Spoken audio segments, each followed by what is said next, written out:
क्या कहना चाहेंगे उन साथियों को जिनके मन में सपना है सिर्फ आर्मी में जाना? आर्मी में जाने के लिए सबसे पहले तो कड़ी मेहनत की जरूरत होती है, तो सभी बिल्कुल। जानते हैं बिल्कुल। कि वहाँ जाके कोई आपको रेस्ट तो कराने वाला है नहीं। अब तो काफ़ी अच्छा है जाने के लिए, जो भी फिगर हैं उन्हें जाना चाहिए। अच्छा, आप सीजीएल की तैयारी, प्रॉपर सीजीएल कब से तैयारी कर रहे हैं? कई बार आपने देखा होगा जो हमारे फौजी भाई होते हैं 3-3 महीने तक छुट्टी नहीं मिल पाती है। हाँ बिल्कुल होती है सर। मैं ग्लेशियर के अंदर पोस्टेड था, तो करीब 13 महीने में मुझे वेकेशन था। आप सिर्फ ऑनलाइन के ऊपर डिपेंड थे या आपने कभी ऑफलाइन की तरफ भी जाना था?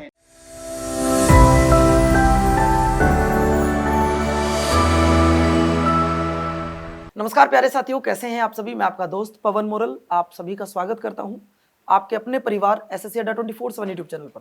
लेकिन आज हमारे नए मेहमान सुरजीत चौधरी जी के साथ, जिन्होंने अपने जीवन के सबसे महत्वपूर्ण 21 साल वो देकर आए हैं भारतीय सेना को। यानी कि आज मैं एक ऐसे व्यक्ति से आपको मिलाने वाला हूं बच्चों, जो अपने जीवन में 21 साल आर्मी में देने के बाद, यानी कि 21 साल आर्मी में जॉब करने के बाद अब वो फिलहाल में सीजीएल में सिलेक्शन ले पाए हैं 2022 वाले में, पोस्टल असिस्टेंट के तौर पर। तो मैं अब आप सभी का परिचय कराता हूं आप सब लोगों का, जो कि एक अलीगढ़ के छोटे से गांव से निकल कर आए हैं। गांव आपका खैर अलीगढ़ में पड़ता है, वहां से ही आए हैं। उनके बारे में चर्चा करते हैं। तो पहले जानते हैं हम सुरजीत सर से थोड़ा सा उनके बारे में। सुरजीत सर, थोड़ा सा बताइए बच्चों को अपने बारे में। एक्चुअल में सर मैं एक छोटे से गांव से आता हूं जी और काफ़ी स्ट्रगल करना पड़ा लाइफ में, जी जैसे कि सब करते हैं। पहले आर्मी ज्वाइन करना, जी क्योंकि परिवार की हालत इतनी अच्छी नहीं थी, और उसके बाद वहाँ से ज्वाइन करने के बाद आर्मी में भी ऑपरेशनल एरिया होते हैं, वहाँ पे काफ़ी समय देना। जी और वहाँ से आगे बढ़ के कभी छुट्टियों का भी बहुत बड़ा इशू रहता है, आप जानते हो आर्मी जी में, जी तो घर को भी इतना समय नहीं मिल पाता। जी तो वहाँ रहते हुए भी थोड़ा सा मैं स्टडी से टच में रहता था जब समय मिलता था। ओके। मतलब और खाली टाइम जब भी आपको मिलता था आप स्टडी कर लिया हाँ, करते थे। ओके सर, एक दूसरा क्वेश्चन छोटा सा, बच्चे जानना चाहते हैं। आप एक छोटे से गांव से निकल कर आए हैं, अलीगढ़ में गांव पड़ता, खैर वहां से हैं। सर, ये जो आपका फैमिली बैकग्राउंड रहा, थोड़ा सा उसके बारे में बच्चों को बताएंगे, क्योंकि ज्यादातर बच्चे हमारे पास गांव से भी हैं जुड़े हुए, बहुत बच्चे तो जानना चाहते हैं छोटा सा।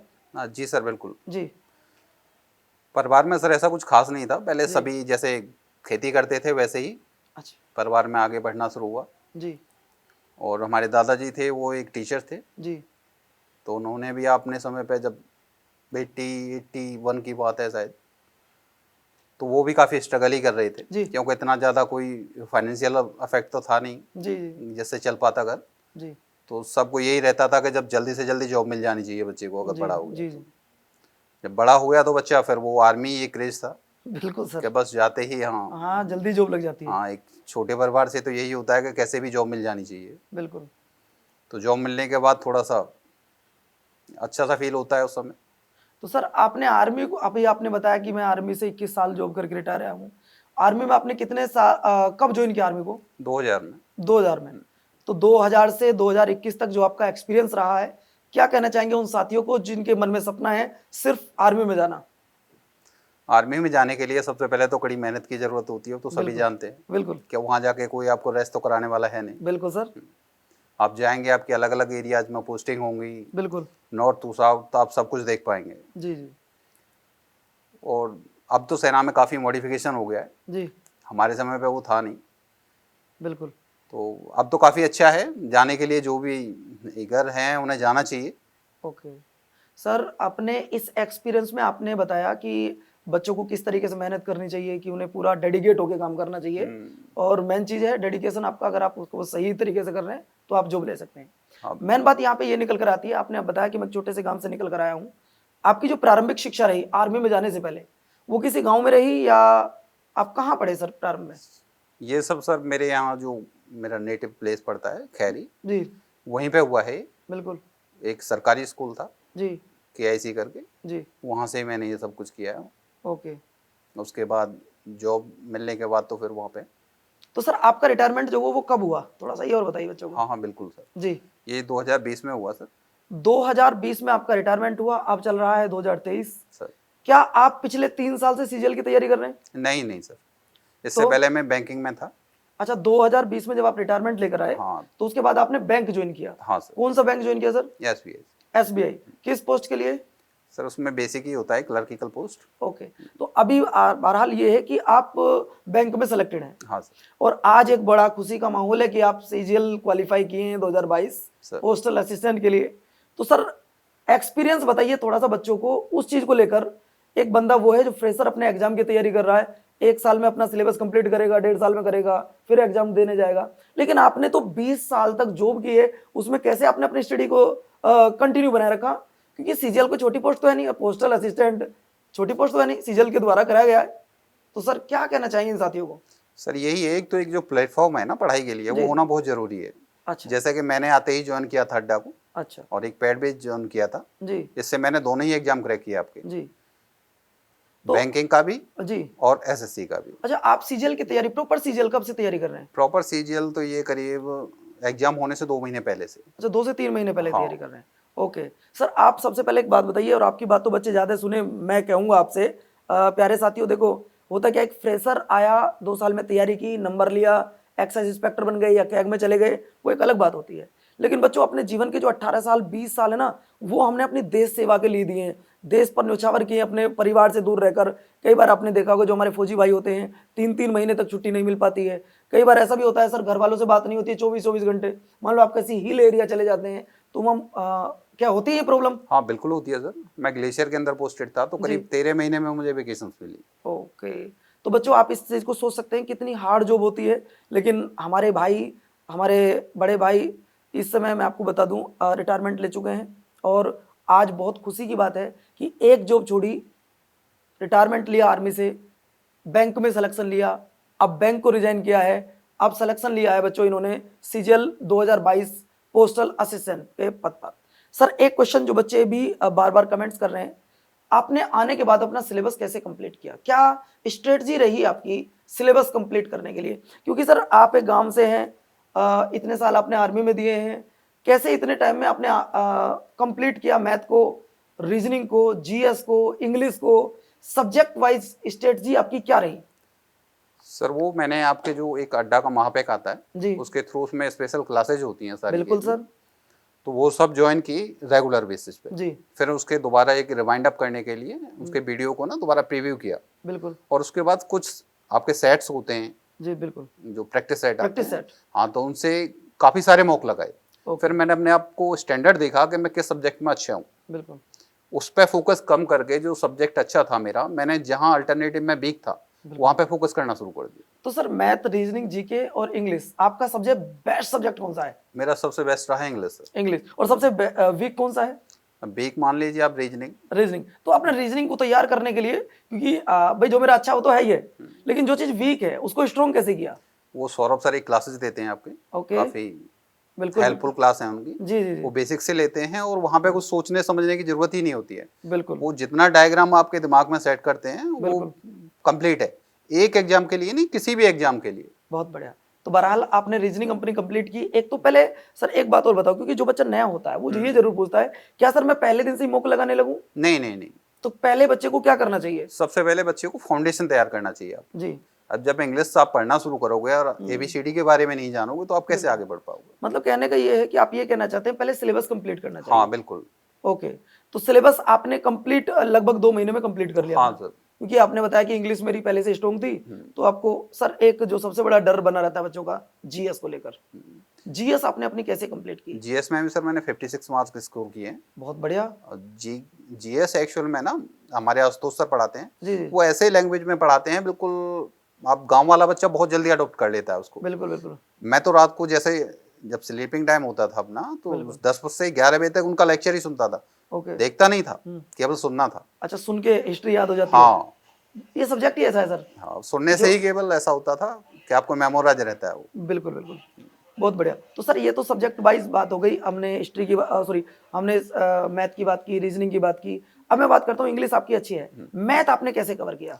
मैथ के लिए भी सर वही रेगुलर क्लासेज करना, ओके। और वहाँ पे ही सबसे ज़्यादा एग्जाम के अंदर ये फोकस करना होता है हमें कि आप जिसको हमको कर रहे हो वो ठीक है या नहीं, क्योंकि यहाँ पे नेगेटिव मार्किंग है जो बहुत अच्छी है, बिल्कुल 1/3 की नेगेटिव मार्किंग है। बिल्कुल सर। अगर आपने एक सही गलत कर दिया बिल्कुल तो आपका एक वो सही वाला मार्क्स तो कटना ही है, एक बिल्कुल। जो नेगेटिव में 1 मार्क्स और कटेगा, मतलब 4 मार्क्स का आपको सीधा सीधा लॉस होता है। बिल्कुल तो इसलिए फोकस वही करना है जो आपके कुछ ऐसे हैं इसमें चैप्टर वाइज, जैसे आपने अर्थमेटिक आपकी अच्छी है तो उसी क्षेत्र पे ज़्यादा फोकस करें आप। ये नहीं है कि आप एडवांस मैथ में चले जाएं, जबकि एडवांस मैथ ईजी होता है अर्थमेटिक से।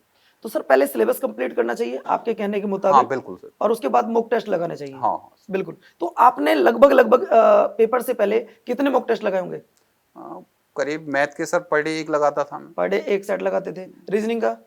रीजनिंग का भी एक ही लगाता था। रीजनिंग का भी एक लगाते थे। जीएस के लिए क्या करते थे? जीएस के लिए सर वही रेगुलर जो वीडियो चलते रहते हैं जी, उनको ही रिमाइंड अप करवाना है। तो ओके ओके ओके सर, अब आप उनको क्या कहना चाहेंगे जो बच्चे पहली बार सीजीएल की तैयारी कर रहे हैं, वो क्या करें, उनको कैसे एक बार में सिलेक्शन लें? जैसा कि आपने सर एक ही बार एग्जाम दिया, क्वालिफाई किया, सर। आज इस समय आप पोस्टल असिस्टेंट के तौर पर हैं, सर। तो वो जल्दी जॉब पर जाने वाले हैं, तो क्या कहना चाहेंगे उन बच्चों को जो पहली बार तैयारी कर रहे हैं?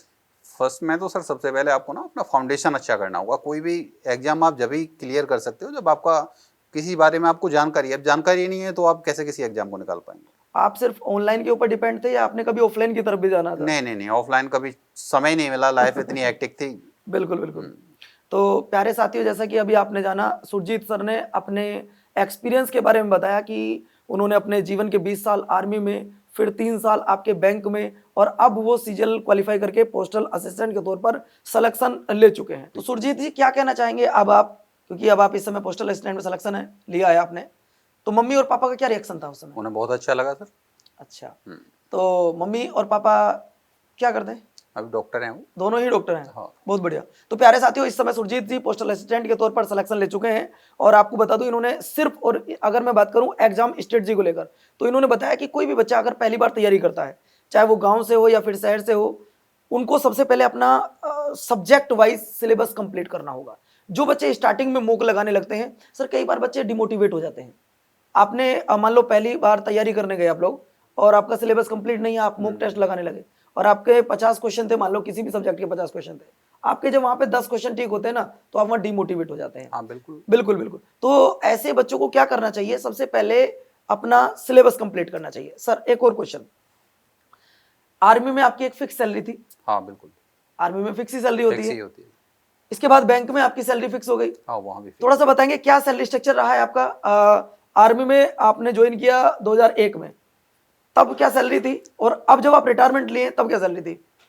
उस समय तो सर काफी लो पे स्ट्रक्चर्स थे। बिल्कुल, फिर भी बताएंगे, हमारे साथी सुनना चाहते करीब हैं। 4,000 रुपए के आसपास पे मिलती थी। ओके। उसके बाद जब वहाँ से मैं रिटायर्ड हुआ तो करीब 41,000 रुपए के आसपास सैलरी थी। अच्छा सर, बैंक में? और बैंक के अंदर जब यहाँ पे तो पे प्रोटेक्शन मिलता है तो वहाँ 53,000 के आसपास सैलरी। Okay okay okay. तो सर अब आपने एक्सपीरियंस आपका काफी अच्छा रहा है, एक गांव से निकलकर आप पहले आर्मी में सिलेक्शन लिए लगभग, तो सर वहाँ आप किस पोस्ट से रिटायर हुए हैं? वहाँ सर मैं टीएस से हुआ था। टीएस से। और जो सिलेक्शन लिया था आपने? वो सर सिपाही से होता है वहाँ से। सिपाही से हुआ था। तो प्यारे साथियों, कड़ी मेहनत आज रंग लेकर आई, और जिसका था इंतजार वो घड़ी आई। मतलब सीजीएल की तैयारी की है पहली बार, और ये बड़े सौभाग्य की बात होती है, आप हूँ या मैं हूँ या फिर सर हूँ, हम लोग पहली बार किसी एग्जाम को देने जाएं और वो एग्जाम क्वालिफाई हो जाए और मन चाहिए आपको पोस्ट मिल जाए, तो वो सर के साथ हुआ है। तो सर लास्ट में बस आप इन बच्चों को मोटिवेशनल के तौर पे क्या कहना चाहेंगे जो बच्चे सीजीएल की तैयारी कर रहे हैं, ये जिनका 14 जुलाई को एग्जाम है, अभी हाल फिलहाल में 14 जुलाई से स्टार्ट हो रहा है, जिनके पास में एक लिमिटेड समय बचा है, आप उनके लिए अब क्या कहना चाहेंगे? सबसे बड़ी बात तो उनके लिए है सर, वो धैर्य बनाए रखें जी क्योंकि ये जॉब ऐसी नहीं है कि आप आज गए और आपको मिल गई जाते। बिल्कुल बहुत कंपटीशन है आजकल, तो आप देख रहे हो मेरिट भी कहाँ जा रही है। बिल्कुल सर, मेरिट लगातार। हाँ। इस बार तो सीएचएसएल ने भी आसमान छुआ है। आसमान छू रखा है। बिल्कुल बिल्कुल तो वैसा नहीं है, घबराए नहीं, समय तो लगता ही है किसी चीज़ को पाने में। बिल्कुल बिल्कुल बिल्कुल अगर करियर बनाना है तो धैर्य के साथ आपको आगे बढ़ना होगा। बिल्कुल। तो अभी आप सब देख ही रहे हैं सर, आज 22 तारीख 21 तारीख हो चुकी है, आपका 14 जुलाई को एग्जाम है। इस टाइम पीरियड में बच्चों को मॉक लगाना चाहिए या सिलेबस की तरफ ध्यान देना चाहिए? सर अभी मॉक नहीं लगाना चाहिए अगर फर्स्ट टाइम आदमी अपियर हो रहा है तो। ओके। अगर वो सेकंड टाइम है तो उसको इतना अनुभव हो जाता है कि मैं किस तरह से क्लियर करूंगा एग्जाम को। तो लास्ट में सर आप ये बताइए, मॉक बच्चे को कब से स्टार्ट करना चाहिए? सर 1 साल के बाद मैं तो ये बोलूँगा। मतलब जब आप पूरी तैयारी कर चुके हो, आपका सब्जेक्ट वाइज सिलेबस कंप्लीट हो चुका हो, आप उसके बाद अपना मॉक लगाएं। हाँ बिल्कुल। तो सुरजीत जी आपका बहुत बहुत धन्यवाद, आप अपने कीमती समय निकालकर 2 मिनट का समय हम लोगों को दिया, आपका बहुत बहुत धन्यवाद। भगवान से आशा करता हूँ, प्रार्थना करता हूँ आपकी ये जॉब जो आपकी प्रीवियस जॉब रही है उनसे अच्छी रहे। आपका एक्सपीरियंस काफ़ी अच्छा रहा, बच्चे काफ़ी मोटिवेट हुए आपकी बातें सुनकर। तो थैंक यू दोस्तों, धन्यवाद, नमस्कार, खुश रहिए, मस्त रहिए, और इसी तरीके की और इन्फॉर्मेशन के लिए जुड़े रहिए हमारे साथ SSC अड्डा 24/7 यूट्यूब चैनल पर। तो नमस्कार sir. Thank you. Thank you, आपका बहुत बहुत धन्यवाद।